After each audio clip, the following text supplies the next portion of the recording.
So hello people, welcome to the channel CATV and in this video we are going to understand about the asset monetization plan जो finance minister Nirmala Sitharaman ji ने budget announce करते समय बताया था, right. उस budget में ये hot topic था, क्या ये असेट मोनेटाइजेशन प्लान ये क्या नया लेकर आ गए। और बोलने का तो ये है कि इस प्लान के तहत, असेट मोनेटाइजेशन प्लान के तहत ये अराउंड $6 ट्रिलियन जो है रेस करेंगे। $6 ट्रिलियन को अगर मैं रुपीज़ में बोलूँ तो 6 लाख करोड़ रुपए इस असेट मोनेटाइजेशन प्लान के तहत वो रेस करेंगे। ये फंडिंग है, ये एक एडिशनल, ये एक न्यू सोर्स ऑफ रेवेन्यू है।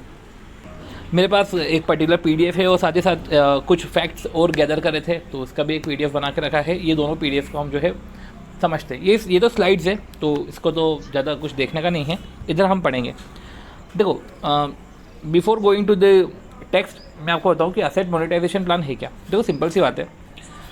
अब हम अपने normal day to day activities में भी देखो कि सपोज़ करो कि एक फ्लैट हमारा खाली पड़ा हुआ है या एक असेट हमारे कुछ खाली पड़ी हुई, तो हम क्या करते हैं, उसको रेंट पे चढ़ा देते हैं, AIR BNB पे चढ़ा देते हैं और उससे रिवेन्यू जनरेट करते हैं, ठीक है, क्योंकि वो अभी मेरे काम का नहीं है, अनयूटिलाइज है या अंडर यूटिलाइज है। तो ऐसे केस में उस आइडल असेट्स को हम जो है यूज़ करते हैं पैसे, ठीक है, मोनेटाइजेशन में, ठीक है, रिवेन्यू अर्न हो, तो हम उसको रेंट पे चढ़ा देते हैं, पर ओनरशिप तो हमारे पास ही रहती है, राइट। तो ये ही गवर्नमेंट का भी प्लान है। गवर्नमेंट के बहुत सारे आइडल असेट रखे हुए हैं। अब वो आइडल असेट को ये प्राइवेट सेक्टर्स को देगी एंड प्राइवेट सेक्टर को एक पर्टिकुलर टाइम पीरियड के लिए देगी। प्राइवेट सेक्टर से रेंट आएगा, प्राइवेट सेक्टर उसका यूज़ करे, उनको जैसे करना है, ठीक है, और एट दी एंड जो है ओनरशिप गवर्नमेंट के पास ही रहेगी। पर इस तरीके से ऐसे लेट आउट करके जो है गवर्नमेंट को एक अच्छा खासा जो है रिवेन्यू जनरेशन होगा। और ये जो रिवेन्यू जनरेशन है गवर्नमेंट कर क्यों रही है? ऑब्वियसली बात है, गवर्नमेंट के कुछ प्रोजेक्ट है और एक जो मेगा प्रोजेक्ट है गवर्नमेंट का वो है नेशनल इंफ्रास्ट्रक्चर पाइपलाइन। ये एक मेजर प्रोजेक्ट है जिसके तहत उनको 100 करोड़ रुपीज़ लगेंगे। तो उसमें ये असेट मोनेटाइजेशन स्कीम एक तरीके से इनको हेल्प करेगा। तो 100 लाख करोड़ में ये असेट मोनेटाइजेशन स्कीम जो है ये उनको हेल्प करेगा। बात करते हैं तो ये एक जो है असेट मोनेटाइजेशन प्लान, इसके तहत ये क्या करेंगे कि डिसइन्वेस्टमेंट तो नहीं बोल सकते। डिसइन्वेस्टमेंट में तो क्या होगा कि आप ओनरशिप भी, आप अपना स्टेक भी दे रहे हो, पर इन्होंने ही एक नया नाम रख दिया मोनेटाइजेशन का, जहाँ पे जो है जो भी सेक्टर्स है वो सेक्टर्स को वो जो है प्राइवेट को अलॉट करेंगी, रेंट पे देंगी, ठीक है। और बोला जा रहा है कि ये 4 फेज़ में होगा, मतलब financial year 21, 22, 23, 24, financial year 21, 22, 22, 23, 24 and 24, 25, ठीक है। तो ये जो है अगले 4 साल में ये इस तरीके से रिवेन्यू जनरेट करेंगे कि फिनेंशियल ईयर 21, 22 जो भी अभी करंट में चल रहा है, इधर ये 88,000 जो है, तो 88,000 ये लैक्स में, ठीक है, तो 88,000 करोड़, ठीक है। और ये अगले फिनेंशियल ईयर में ये 1.62 लैक्स रहेगा, 1.79 लैक्स रहेगा, 1.67 लैक्स रहेगा। इसका टोटल भी आप अगर करके देखो तो तकरीबन उनको ऐसा लग रहा है कि जो है $6 ट्रिलियन तो इनको मिल जाएंगे, राइट।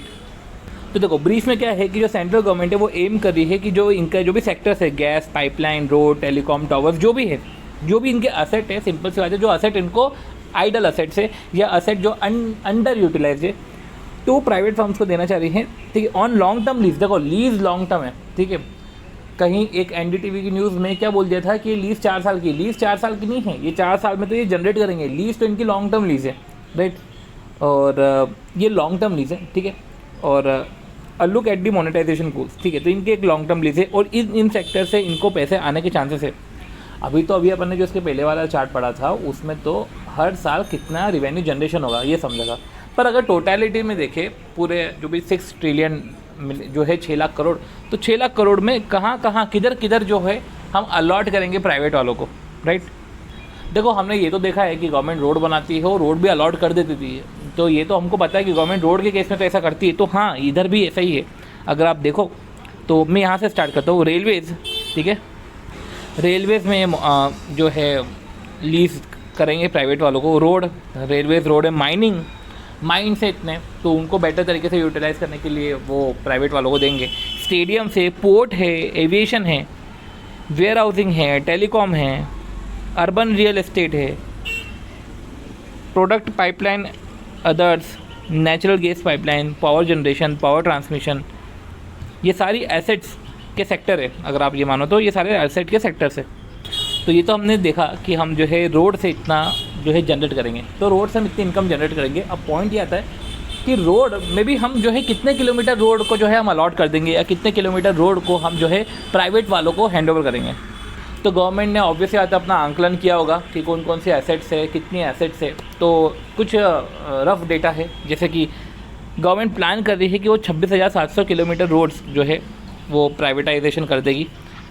90 पैसेंजर ट्रेन, ये जो आप बोल रहे हो पैसेंजर ट्रेन से इतना जनरेट करना है, तो 90 पैसेंजर ट्रेन, 400 रेलवे स्टेशन, अभी हमने रेलवे स्टेशन की भी बात करी थी, ठीक है। तो ये रेलवे स्टेशन है, 400 रेलवे स्टेशन है, कुछ सर्किट किलोमीटर बोला जाता है ट्रांसमिशन लाइंस में, और कुछ फाइबर नेटवर्क है। देखो ये भी लिखा हुआ है कि ये जो है 14,917 टावर्स भी बात करके रखी, मतलब BSNL के जो टावर है वो भी प्राइवेट वालों को हैंड ओवर करेंगे। मतलब इनकी जो भी इंफ्रास्ट्रक्चर असेट्स है, वो जो भी उनको लग रहा है कि ये अंडर यूटिलाइज हो रही है या नॉन यूटिलाइज हो रही है, अनयूटिलाइज हो रही है, तो ऐसे केस में वो सारे के सारी चीज़ें जो है वो हैंड ओवर करने वाले, राइट। पर नोट करने वाली बात ये है कि इनका ओनरशिप इनके पास ही रहेगी, पर हाँ लॉन्ग टर्म लीज में उनको चले जाएगा, राइट। उसके तहत इनको अपफ्रंट में कुछ पेमेंट मिलेगा, जिसको हम बोल रहे हैं $6 ट्रिलियन, जो भी हम बोल रहे हैं 6 लाख करोड़ रुपए, इस तरीके से इनको आएंगे, राइट। जो मैं आपको बता रहा हूँ कि जो फाइनेंस मिनिस्टर जो निर्मला सीतारमण जी है, उन्होंने भी यही बोला है कि जो ये मोनेटाइजेशन हम जो कर रहे हैं ना, इसको इसलिए कर रहे हैं, वो कोर टर्मिनस है, इसका लिंक किससे है, इसका जुड़ाव किससे है, जो नेशनल इंफ्रास्ट्रक्चर पाइपलाइन है जो मैं आपको बता रहा हूँ, जिसमें 100 लाख करोड़ की आवश्यकता है, उसमें जो एक नेशनल इंफ्रास्ट्रक्चर पाइपलाइन की यार बेस्ट तरीके से एक इंफ्रास्ट्रक्चर डेवलप हो, इसके लिए हमको इन सब की ज़रूरत पड़ेगी, ठीक है। और बार बार अगर आपने स्पीच तो सुनी ही होगी, और ये न्यूज़ कुछ हद तक पुरानी हो भी चुकी है, अगर आपने इनका भाषण भी सुना होगा, तो उसमें इन्होंने बोला है कि हमको ऐसा सेल वेल नहीं कर रहे, ठीक है। तो अब क्या, the national monetisation pipeline is talking about brownfield asset. वो उनकी नज़रें सिर्फ उन असेट्स में है जहाँ पे जो है इन्वेस्टमेंट हम कर चुके हैं, पर वो जो है फुल्ली मोनेटाइज नहीं हुआ है या प्रॉपर तरीके से यूटिलाइज नहीं हुआ है। और आपने भी देखा है कि बैंकिंग सेक्टर में भी हमने देखा है कि जब प्राइवेटाइजेशन हुआ है, उधर तो प्राइवेटाइजेशन हुआ, इधर तो प्राइवेटाइजेशन नहीं कर रहे, इधर मोनेटाइजेशन कर रहे। पर जब हम प्राइवेट सेक्टर के हाथों में देते हैं, तो एक कॉम्पिटिटिव राइवलरी क्रिएट होती है, और गवर्नमेंट को भी फंड मिलता है, और प्राइवेट वाले भी उसको बेटर तरीके से यूटिलाइज करके अपने जो है पैसे तो कमा ही लेते हैं। सिंपल सी बात है, एक नॉर्मल पर्सन के लिए अगर ये सब चीज़ें हुई प्राइवेटाइज, तो ऑब्वियस सी बात है कि आपको प्लेटफॉर्म पे जा रहे हो तो आपको उस पर टिकट भी ज़्यादा पे करना पड़ जाएगा, रोड पे जा रहे हो तो आपको टोल टैक्स ज़्यादा पे करना पड़ जाएगा, तो ये सब चीज़ें आपको तो लग जाएगी, ज़्यादा खर्चे तो होंगे ही होंगे। तो यही बोल के रखा है कि by bringing in private participation, आप प्राइवेट पार्टिसिपेशन को ला के आप you are going to monetise it better, and with whatever resource you are getting you can put it into further infrastructure creation. तो क्या बोल रहे हैं कि आपको जो भी रिसोर्स मिले, जो भी इस प्लान के तहत जो भी आपको मिलेगा, और तो ऑब्वियस बात है फर्दर इंफ्रास्ट्रक्चर क्रिएशन तो होगा ही होगा, राइट। तो एक तरीके से वर्चुअस साइकिल क्रिएट होगी। वर्चुअस साइकिल क्रिएशन का मतलब क्या होता है कि जब गवर्नमेंट एक एसेट क्रिएट करती है, उस एसेट को फिर किसी को हैंड ओवर करके वापस उससे पैसे आ जाते हैं, ठीक है। ओनरशिप तो ट्रांसफर हो नहीं दी, वो एसेट से वापस इंफ्रास्ट्रक्चर क्रिएट कर रहे हैं, वो इंफ्रास्ट्रक्चर क्रिएट हो जाए तो वापस से किसी को हैंड ओवर कर देंगे। तो ये एक ऐसा है कि एसेट बना के पैसे जनरेट करके वापस से एसेट बना रहे हैं। तो एक वर्चुअस साइकिल क्रिएट हो गई है, और इस तरीके से जो है वो रिसोर्सेज का यूटिलाइज कर रहे हैं। और ये जो भी इन्होंने वैल्यू निकाली $6 ट्रिलियन, ऑब्वियस ही बात है कि एक कुछ कैलकुलेशन होगा, कुछ एक बेसिस होगा हर एक चीज़ का कैलकुलेशन का। तो इनका भी जो कैलकुलेशन है, इन्होंने भी यही बोला है कि हमने जो है एक नॉर्मेटिव वैल्यू निकाली है। जो एक रियल वैल्यू है, तो ऑब्वियस ही बात है वो तो तभी समझ में आएगा जब हम डिसइन्वेस्टमेंट करने के लिए प्राइवेट सेक्टर्स को ऑफर करेंगे, उनसे बिड लेंगे, एंड देन फिर समझ में आएगा कि एक्चुअल में रियल वैल्यू कितनी है, राइट। तो ये पेपर पर अच्छा है, हो सके तो इम्प्लीमेंट अगर अच्छा हो, GST जैसा इम्प्लीमेंट नहीं हो, तो ये एक अच्छा प्लान है, क्योंकि ये तो हर कोई करता ही है, गवर्नमेंट भी यही कर रही है। इससे एक इकोनॉमी को बूस्ट तो मिलेगा ही मिलेगा। कुछ अगर आप देखो तो इस टाइप की आपने न्यूज़ भी देखी होगी कि 4 साल में, जो भी अपन ने बात करी थी कि वो 4 साल में ये जो है 6 ट्रिलियन मिलेंगे, असेट मोनेटाइजेशन है। कुछ जो है 7 लाख करोड़ असेट की पहचान, ये तो 7 लाख करोड़ बोला है, पर हाँ बजट में फिर 6 लाख करोड़ की बात कर ली थी, और ये कुछ एसेट की पहचान है। और कुछ NDTV ने, अब NDTV तो वैसे भी एंटी गवर्नमेंट चलता है, 1 सेकेंड, तो NDTV तो एंटी गवर्नमेंट चलते ही, बट हाँ अगर मैं फैक्ट की बात करूँ तो उसमें उन्होंने बोला है कि 26,000 किलोमीटर तक की सड़कों का रख रखाव, जो अपन बोलते हैं, वो निजीकरण किया जाएगा, ठीक है। तो निजीकरण तो नहीं हो रहा, पर निजी सेक्टर्स को एटलीस्ट लीज पे दे रहे हैं। फिर ऑब्वियस सी बात है कि वो टोल नाके से जो है उनको रिवेन्यू मिलेगा, और पब्लिक सेक्टर के इनफैक्ट गेस्ट हाउस भी जो रहते हैं, मतलब कि जो गवर्नमेंट की जो भी संपत्तियां हैं ना, वो सब निजी के हाथों में रख देंगे। पब्लिक सेक्टर के गेस्ट हाउस तक निजी हाथों में देकर इनसे कमाई होगी। फिर सरकार के वो भी दावे हैं कि 25 एयरपोर्ट भी जो है वो उनको सौंप देंगे, ठीक है। एक निजीकरण तो नहीं, पर हाँ लीज पे दे देंगे, ठीक है। और अगर हम बात करें प्रॉपरली, तो ये असेट जो हमने बात करी थी, उधर जो हमने चक्रा देखा था, तो इस तरीके से हमने ब्लॉक्स के उसमें देखे, तो रोड से 26,700 किलोमीटर तक की रोड जो है हम उसका निजीकरण कर देंगे। मैं निजीकरण बोल रहा हूँ समझने के हिसाब से। रेल्स को कर देंगे privatise, and power transmission lines को भी मोनेटाइज करेंगे, नेचुरल गैस की पाइपलाइंस को, पावर जनरेशन को। तो power transmission line, power generation, stadium से, एयरपोर्ट, पोर्ट से, ठीक है, माइनिंग है, टेलीकॉम है, ऑयल पाइपलाइन है, इन सब का जो है मोनेटाइजेशन करेंगे। नोट करने वाली बात यह है कि जो सेंट्रल गवर्नमेंट के कंट्रोल में है वो तो वो कर ही रहे, इनफैक्ट ये स्टेट गवर्नमेंट को भी प्रमोट कर रहे हैं कि यार आप भी करो ऐसा यार, ठीक है। तो to encourage states to pursue monetisation, कि वो इनकरेज करते स्टेट्स को, और सेंट्रल गवर्नमेंट ने भी सेट असाइड करके रखे 5,000 करोड़ एज इंसेंटिव, क्या आप ऐसा करोगे तो हम इंसेंटिव भी देंगे, ठीक है। इफ़ अ स्टेट गवर्नमेंट, कि अगर स्टेट गवर्नमेंट डाइवेस्ट करते हैं अपनी स्टेक जो है एक PSU में, जो स्टेक है अगर वो डाइवर्ट कर रहे हैं, ठीक है, तो ऐसे केस में जितना डाइवर्ट वो कर रहे हैं, तो centre will provide 100% matching value of that disinvestment to the state. आप करो डाइवेस्टमेंट, आपको लग रहा है कि आपके तो असेट गई, जो भी है आपको उतनी मैचिंग वैल्यू को हम देने वाले उसके पैसे, आपको डाइवेस्टमेंट पे तो मिलेंगे ही मिलेंगे जो है, पर हम भी जो है सेंट्रल गवर्नमेंट भी जो है एक matching value of the divestment वो आपको प्रोवाइड करेंगे। तो एक तरीके से सेंट्रल गवर्नमेंट ने भी प्रॉपर्ली स्टेट को समझाने के लिए, या बोल सकते हैं स्टेट को लुभाने के लिए, ये सारे जो है प्लान्स जो बनाए हैं अच्छे खासे। अब कुछ PDF की तरफ बढ़ते कि ये आर्टिकल बोल क्या रहा है, तो यही बात है। देखो उसके बाद हम जो है चैलेंजेस भी पढ़ेंगे, ऐसा नहीं है कि सिर्फ पॉजिटिव एस्पेक्ट पढ़ के हमने जो है एक डिसीजन बना लिया, या जो भी है एक ओपिनियन क्रिएट कर लिया। एक दूसरे कुछ चैलेंजेस भी है जो हमको देखने भी चाहिए साथ में। बनती बात है कि इस आर्टिकल में स्टार्टिंग से ही वही गवर्नमेंट ने 6 ट्रिलियन का असेट मोनेटाइजेशन प्लान लेकर आए हैं, जो नेशनल इंफ्रास्ट्रक्चर पाइपलाइन जो 100 लाख करोड़ तक का है, उधर ये यूज़ होगी फंडिंग इसकी। जो यूनियन गवर्नमेंट है उनका इंटेंशन है मोनेटाइज करने का, और 6 ट्रिलियन वर्थ की असेट जो है उनकी, और PSU को भी नहीं छोड़ रहे। ऑब्वियसली बात है PSU सेंट्रल गवर्नमेंट के कंट्रोल में ही रहता है, और इसकी टोटल इंडिकेटिव वैल्यू जो है, और ये उसमें यूज़ होगी नेशनल मोनेटाइजेशन पाइपलाइन में। और बनती बात है कि नेशनल इंफ्रास्ट्रक्चर पाइपलाइन और असेट मोनेटाइजेशन प्लान को हम नेशनल मोनेटाइजेशन पाइपलाइन भी बोल सकते हैं, ठीक है। तो जब मोनेटाइजेशन की बात है तो आपको मोनेटाइजेशन समझना है, और इंफ्रास्ट्रक्चर की बात है तो एक मेगा प्रोजेक्ट समझना है जो इंफ्रास्ट्रक्चर पे है।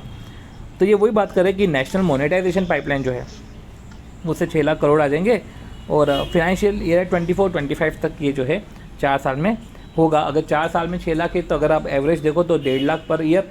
पर उनका जो मानना है कि पहले 88,000 रहेगा, फिर हमने और उसका एक देखा था चार्ट जहाँ पे पहले 88,000 था, फिर 1.62 लाख था, इस तरीके से चीज़ें थी 4 क्वार्टर में या 4 ईयर्स में कैसे हो रहा है।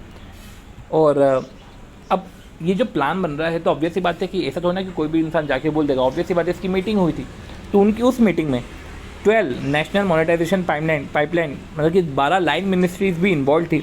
और एक तरीके से असेट क्लास अगर हम देखा जाए तो कितनी असेट्स हम बेच सकते हैं, तो वेराइटी की हम बात करें तो 20 वेराइटी से ज़्यादा असेट जो सेंट्रल गवर्नमेंट के कंट्रोल में है, उसमें वो जो है डिसइन्वेस्टमेंट कर रही है या मोनेटाइजेशन कर रही है। देखा जाए तो टॉप 5 सेक्टर तो मैं आपको बता देता हूँ। रोड जो हमको बताइए, Railways, power, oil and gas pipeline और टेलीकॉम, ठीक है। तो ये सब चीज़ें हैं जो कि 83% ऑफ द एग्रीगेट जो ये $6 ट्रिलियन 6 लाख करोड़ है, उसमें 83% तो इन 5 सेक्टर से ही होगा, ठीक है। अब पॉइंट ये है कि असेट मोनेटाइजेशन का मतलब क्या होता है वो मैं आपको बता चुका हूँ, बट फिर भी जहाँ पे एक असेट मोनेटाइजेशन में क्या होता है कि एक new source of revenue unlocking हो जाती है आइडल असेट्स की, ठीक है।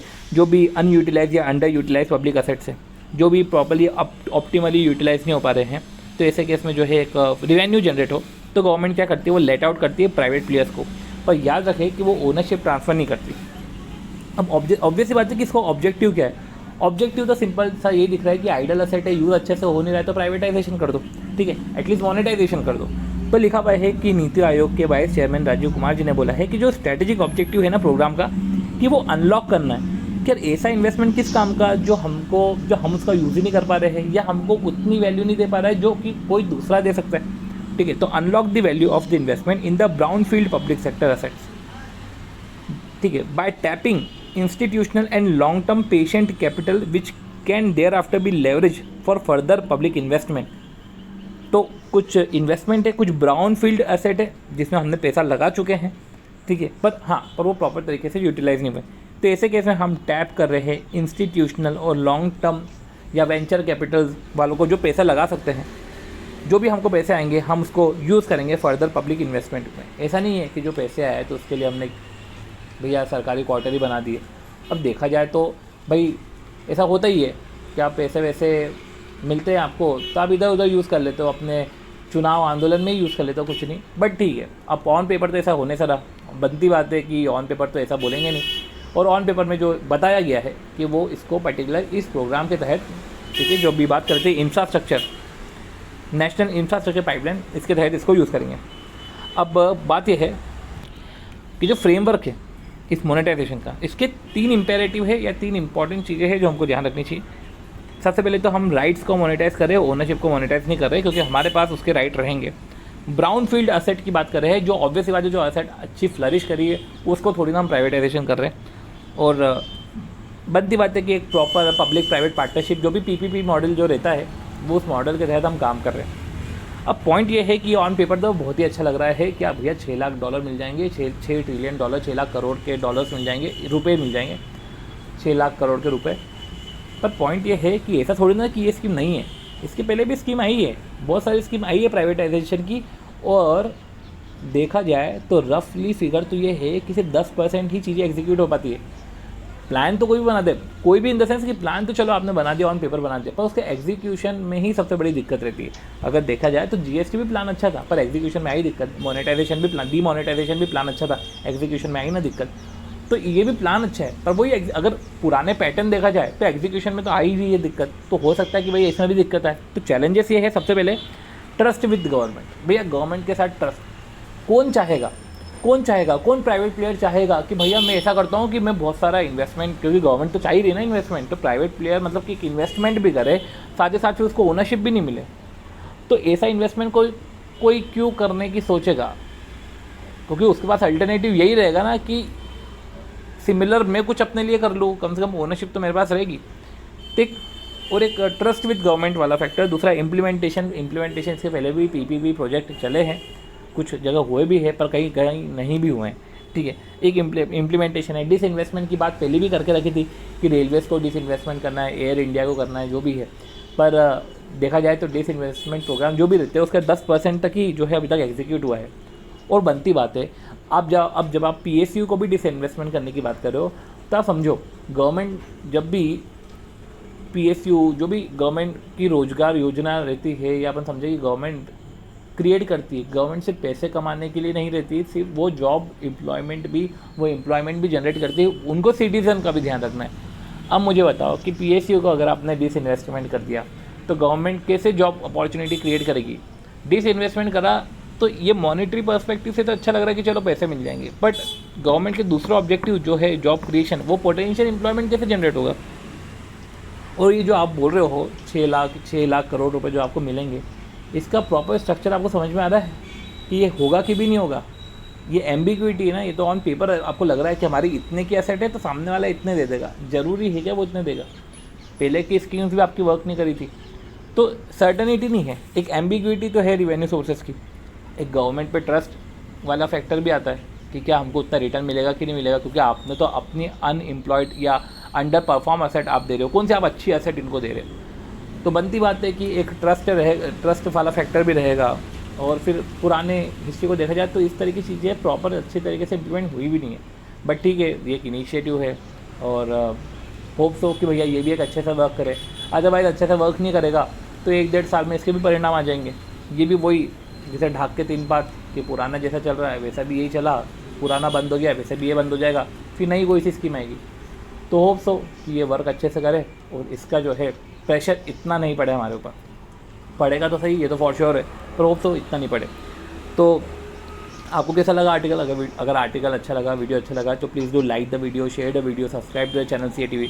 मिलते हैं ऐसे ही कुछ इंटरेस्टिंग आर्टिकल से। एक और आर्टिकल की जो तैयारी मैंने कर ली है, जहाँ पे हम लाइबर की बात करेंगे, ठीक है, जहाँ पे क्या हो रहा है कि लाइबर पे अब रिलायबिलिटी कम हो गई। अब एज ए स्टूडेंट और देखा जाए तो CA में अपन ने SFM में बहुत बार लाइबर के रेट्स पढ़े हैं, और लाइबर का रेट्स आपको समझ में आ रहा होगा कि इंटर बैंक ऑफर रेट होती है, ठीक है, और लाइबर प्लस स्प्रेड के बेसिस पे बैंक एक दूसरे को लोन देती है। अब लाइबर में फ्लॉज निकल रहे हैं, लाइबर में लोग स्कैंडल हो गया लाइबर में, तो ऐसे केस में लाइबर का अल्टरनेटिव क्या है, तो उसकी बातें जो है हम एक आर्टिकल में करेंगे। होप सो कि मैं उसको आज ही अपलोड कर दूँ, ठीक है। तो मिलते हैं हम हमारे नेक्स्ट वीडियो में। बाय।